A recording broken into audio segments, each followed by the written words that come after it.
Hello student, today we are going to study our next topic, derivation of Ohm's law, in which electrical resistivity and conductivity of the material are included. Suppose let a conductor having length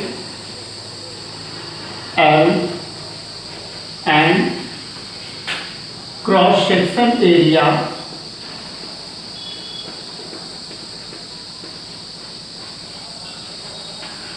A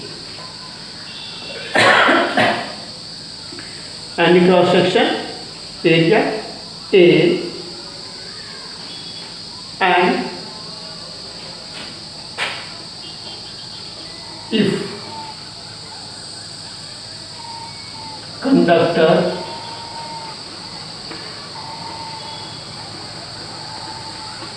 connected through an external source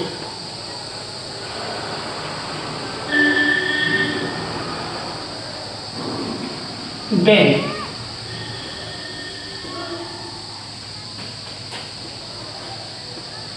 force applied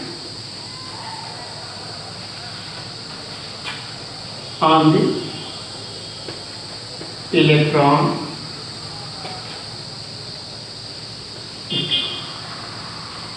therefore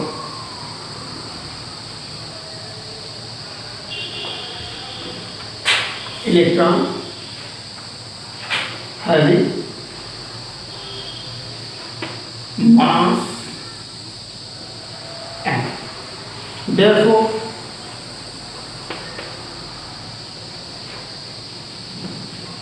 acceleration produced in electron A is equal to F by m. In place of F, we can write E into E upon M. And in place of E, we can write V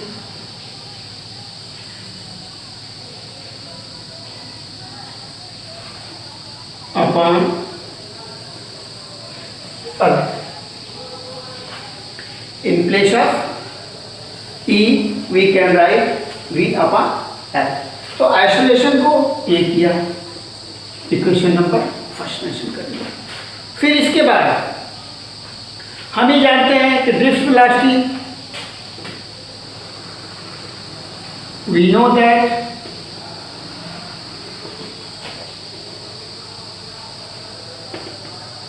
drift velocity Vd is equal to acceleration into t, where t is the relaxation time. Equation number 2. And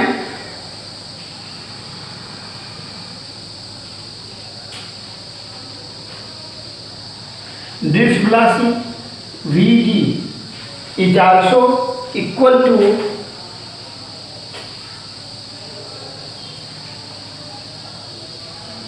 I upon N E A, where I is current flowing through conductor and number of electron, E charge of electron, and A is cross section area. Equation number 3. So from equation number 2 and 3, we can write A into T is equal to I upon N E A. ये हो गया equation number 4। अब देखिए, अब हम equation number 1 से और 4 से, किससे? इक्वेशन नंबर 1 से और 4 से मेंशन कर सकते हैं from equation number 1 and 4। 1 and 4 क्या चीज? ए इक्वल टू ये वैल्यू है, इन प्लेस ऑफ ए हम लिख सकते हैं E V upon M into L into time of relaxation equal to I upon M E V equal to M L I divided by M E square into A and E square into A। M L multiply हो गया जा करके, E नीचे multiply हुआ था M into E square A हो गया और ये तो टाइम ऑफ रिलैक्सेशन। अब यहाँ पे हम ये देख रहे हैं कि V is equal to M upon N E square L by A into R, ये बता।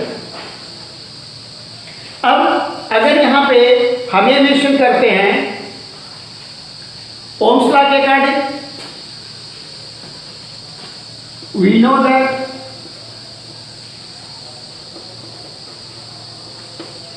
V is directly proportional to I, तो V is equal to क्या होगा? V is directly proportional to I है, तो V is equal to R एक constant है और I हो गया। तो अगर इन दोनों इक्वेशन से हम क्या करें, दोनों इक्वेशन का कंपैरिजन करें, 4 5 ये हो गया 6 by comparing equation number 5 and 6 क्या होगा? R इक्वल्स हो जाएगा क्या? M upon N E square T into L upon A, यह वैल्यू होगी। अब इसके लिए हमें देख रहे हैं कि M क्या है? मास ऑफ दी इलेक्ट्रॉन है, जो पर यूनिट क्रॉस सेक्शन है या पर यूनिट टाइम जो इलेक्ट्रॉन फ्लो करेंगे वे कांस्टेंट होंगे। नंबर ऑफ इलेक्ट्रॉन उसके मास क्या होगा? कांस्टेंट होगा। उनके नंबर क्या होंगे? कांस्टेंट होंगे। चार्ज क्या होगा? कांस्टेंट होगा। Relaxation time, average relaxation time जो होगा वो भी कांस्टेंट होगा। तो हम यहाँ पे मेंशन कर सकते हैं ये वैल्यू क्या है? एक कांस्टेंट है, जो क्या है? एक मटेरियल के लिए होती है। तो यहाँ पे हम मेंशन कर सकते हैं here N E and tau is constant for a given conductor. एक गिवन कंडक्टर के लिए ये पूरे क्या है? कांस्टेंट है। तो जो ये टर्म्स है therefore m n e square into t be a term क्या? resistivity of material. ये क्या होगा? ये जो होगा रेजिस्टिविटी ऑफ दी मटेरियल होगा, जिसको हम रिप्रेजेंट करेंगे किससे? रो से। तो अब यहाँ पे मेंशन कर सकते हैं resistivity rho is equal to M upon N E square into tau. जो है time relaxation, time of relaxation है। तो इस वैल्यू के लिए R equal to rho L divided by A आएगा। एक फार्मूला हुआ जो क्या मेंशन कर रहा है? जो कि resistance resistivity length of the conductor और cross section area of the conductor के लिए एक रिलेशन शो कर रहा है। अगर यहीं पे हम क्या करें,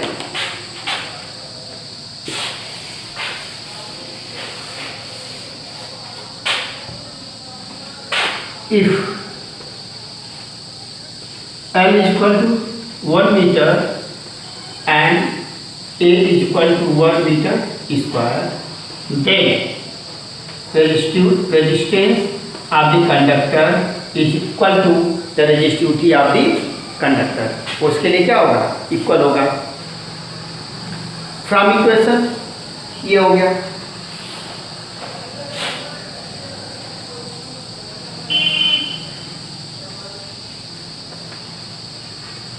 फ्रॉम इक्वेशन क्या, जो इक्वेशन है वह है V is equal to m e square Tor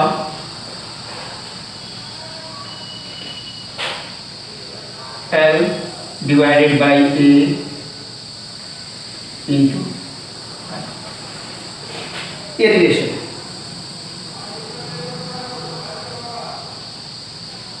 तो इस रिलेशन को हम क्या लिख सकते हैं, V upon L equal to M upon N E square tau into I divided by A, I by A हो गया। अब यहाँ पे L बाई A क्या होगा,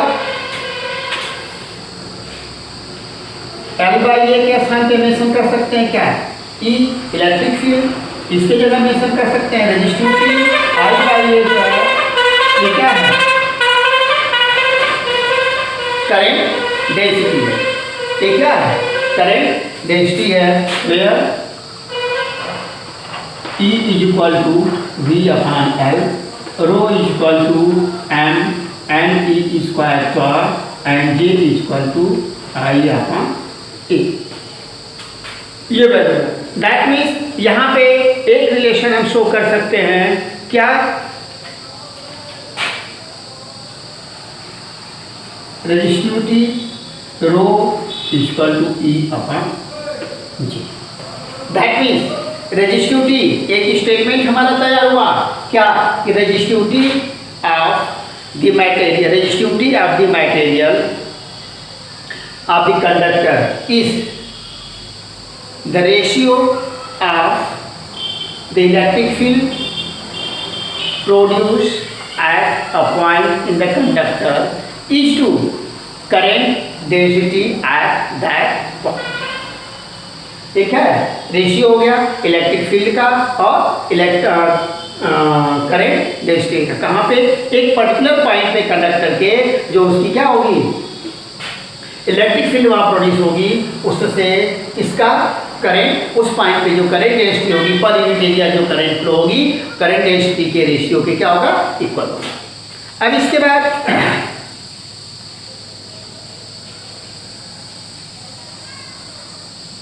हम इसी रिलेशन को रिप्रेजेंट कर सकते हैं rho equal to E upon J। In place of E हम लिख सकते हैं V अपॉन L और इन प्लेस ऑफ J हम लिख सकते हैं I by A। That means rho is equal to हो जाएगा V upon I into A upon L। क्या हो जाएगा, ये L नीचे आ गया और A कहाँ चला गया, ऊपर चला गया। तो हम यहाँ पे V बाई I को हम क्या जानते हैं, rho equal to R into A upon L। Rho equal to R where R equal to V upon I। अब देखिए, अब इसी रिलेशन को हम रिप्रेजेंट कर सकते हैं R equal to rho L upon A। That मीन्स R ये क्या है, ये डायरेक्टली प्रोपोर्शनल होगा L बाई A। क्यों? Because rho is constant for given conductor. जो कंडक्टर गिवन होगा उसके लिए उसकी वैल्यू जो होगी क्या होगी, कांस्टेंट होगी। तो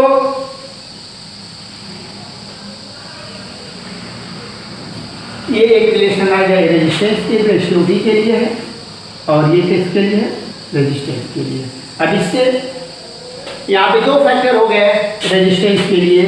रेजिस्टेंस क्या हो रहा है, directly proportional to the length of the conductor हो रहा है, और यही रेजिस्टेंस जो है inversely proportional to cross section area हो रहा है। जैसा कि अभी इसके पहले टर्म में हमने एक्सप्लेन किया था कि affect of the temperature, cross section area and length of the conductor.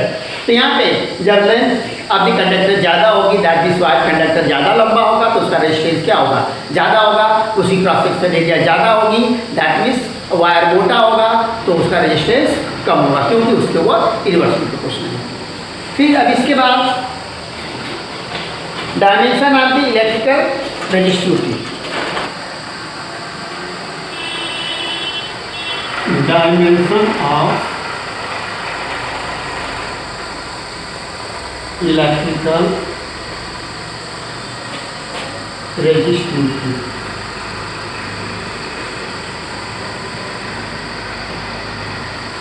Electrical resistivity के डायमेंशन के लिए हम ये देख रहे हैं rho equal to R A by.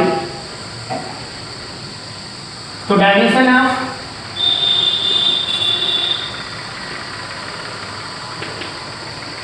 Row equal to dimension of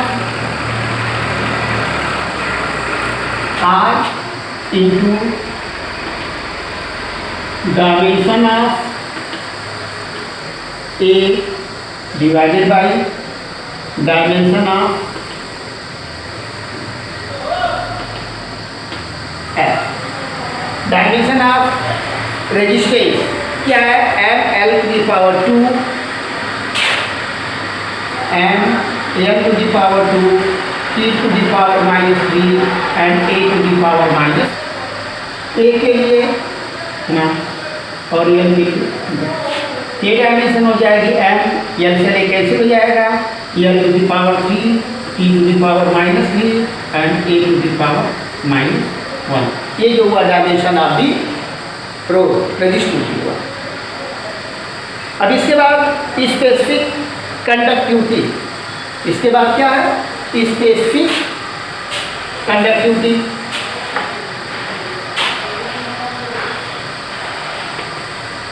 specific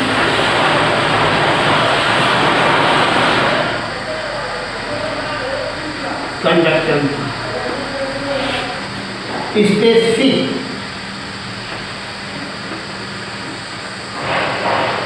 conductivity of the material पे है या कंडक्टर का, conductor is defined as the reciprocal of resistivity, reciprocal of resistivity, and is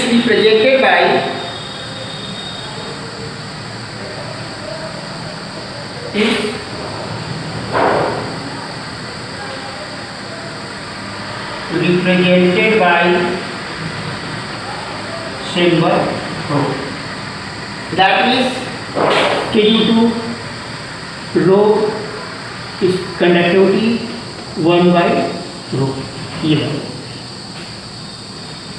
1 by rho।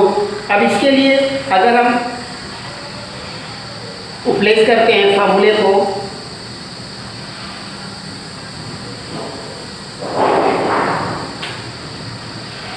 1 by इसकी value क्या है, M upon N E square upon tau, क्या है M N E square upon tau. तो इसके लिए ये वैल्यू हो जाएगी क्या, M E square tau divided by M, जहाँ पे number of electron, E charge of electron, E relaxation time and M जो है मास ऑफ द इलेक्ट्रॉन, जो कि एक पर्टिकुलर मटेरियल के लिए क्या होता है, कांस्टेंट होता है। अब यहाँ पे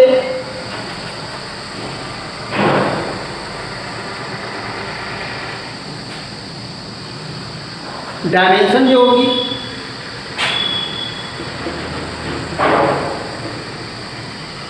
इसकी रेजिस्टेंस की उल्टी होगी, that means m to the power -1, m to the power -3, t to the power 3 and a to the power 2।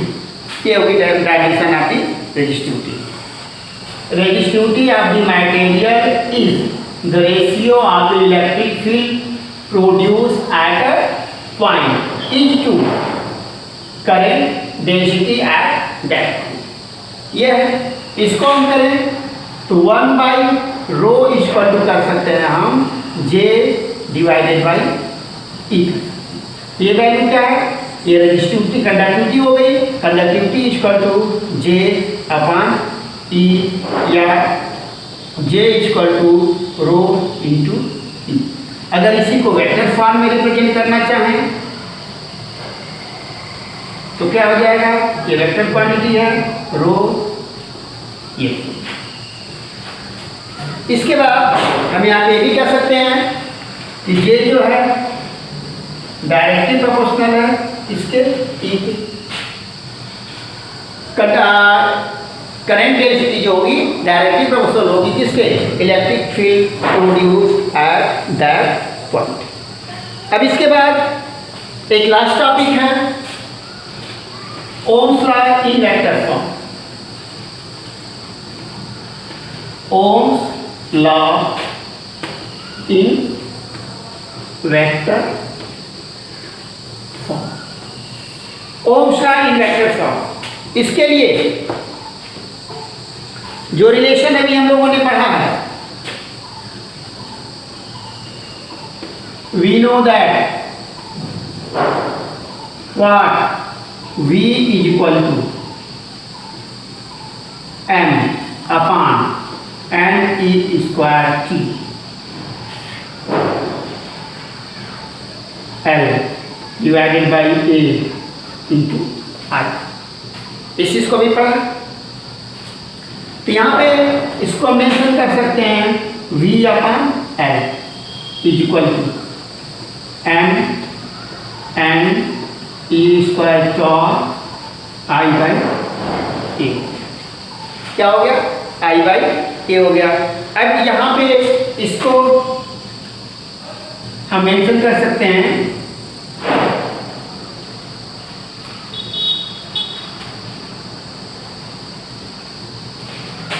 V by L को लिख सकते हैं क्या, electric field E M by O, M by N E square की resistivity है और ये आई by ए जो है करंट डेंसिटी है। अब इसके बाद हम इसी फॉर्मूले को मेंशन करें तो E इक्वल टू हो जाएगा 1 बाई सिग्मा इंटू जे, या हम ये भी कह सकते हैं कि J is equal to into E, या current density is directly proportional to electric field at that point. Vector form में जैसा कि पहले हमने मेंशन किया था, ये हो गया। That means the Ohm's law state that, क्या कह सकते हैं, the Ohm's law state that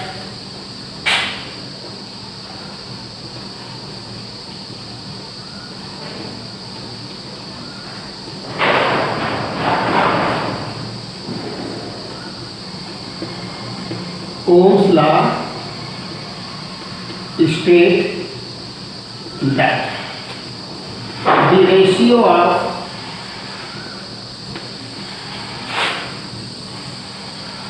current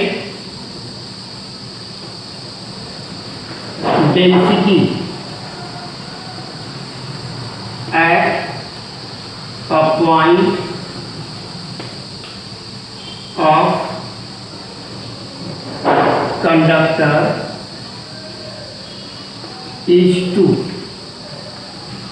the electric field